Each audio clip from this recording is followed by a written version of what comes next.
Praise the lord. సామెతల గ్రంథ ధ్యానములు 20వ అధ్యాయము. ద్రాక్షారసము వెక్కిరింతల పాలు చేయును, మద్యము అల్లరి పుట్టించును.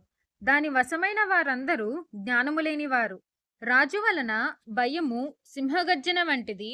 రాజునకు క్రోధము పుట్టించువారు తమకు ప్రాణమోసము తెచ్చుకొందురు. కలహమునకు దూరముగా నుండుట నరులకు ఘనత. మూర్ఖుడైన ప్రతివాడును పోరునే కోరును. విత్తులు వేయు కాలమున సోమరి దున్నడు, కోతకాలమున పంటను గూర్చి వాడు విచారించునప్పుడు వానికేమీయూ లేకపోవును. నరుని హృదయములోని ఆలోచన లోతు నీళ్ల వంటిది. వివేకము గలవాడు దానిని పైకి చేదుకొనును. దయచూపు వానిని కలుసుకొనుట అనేకులకు తటస్థించును. నమ్మకొనదగిన వాడి ఎవరికి కనబడును?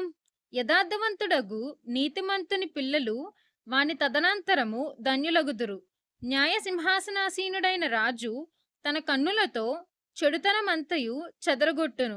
నా హృదయమును శుద్ధిపరచుకొని ఉన్నాను, పాపము పోగొట్టుకొని పవిత్రున్నైతననుకొనదగిన వాడెవడు? వేరువేరు తునికే రాళ్ళు, వేరువేరు కుంచములు, ఈ రెండును యెహోవాకు హేయములు.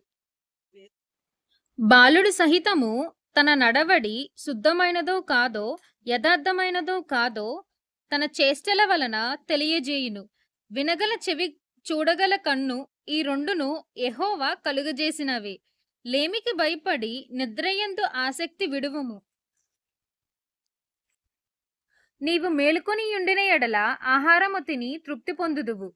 కొనువాడు జబ్బుది అనును, అవతలికి వెళ్ళి దాన్ని మెచ్చుకొనును. బంగారును విస్తారమైన ముత్యములను కలవు. తెలివినుచ్చరించు పెదవులు అమూల్యమైన సొత్తు. అన్యుని కొరకు పూటబడిన వాని వస్త్రము పుచ్చుకొనుము. పరుల కొరకు వానినే కొదువ పెట్టించుము. మోసము చేసి తెచ్చుకున్న ఆహారము మనుష్యులకు బహు ఇంపుగా ఉండును. పిమ్మట వాని నోరు మంటితో నింపబడును. ఉద్దేశములు ఆలోచన చేత స్థిరపరచబడును. వివేకము గల నాయకుడవై యుద్ధము చేయుము. కొండెగాడై తిరుగులాడువాడు పరులు గుట్టు బయటపెట్టును. కావున వదరబోతుల జోలికి పోకుము.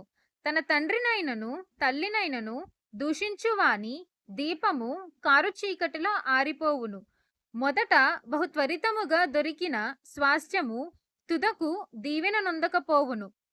కీడుకు ప్రతి కీడు చేసిదనుకొనవద్దు. యెహోవా కొరకు కనిపెట్టుకునుము, ఆయన నిన్ను రక్షించును. వేరువేరు తునికే రాళ్ళు యెహోవాకు హేయములు. దొంగత్రాసు అనుకూలము కాదు.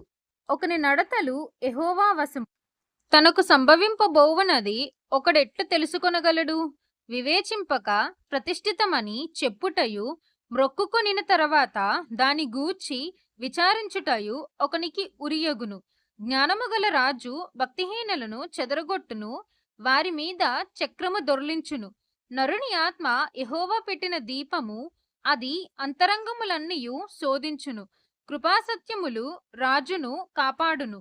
కృప వలన అతడు తన సింహాసనమును స్థిరపరచుకొనును. యవ్వనస్తులు బలము వారికి అలంకారము. తలనెరుపు వృద్ధులకు సౌందర్యము. గాయములు చేయు దెబ్బలు అంతరంగములలో చొచ్చి చెడుతనమును తొలగించును. ఈ వాక్యము దేవుడు దీవించునుగాక. ఆమీన్.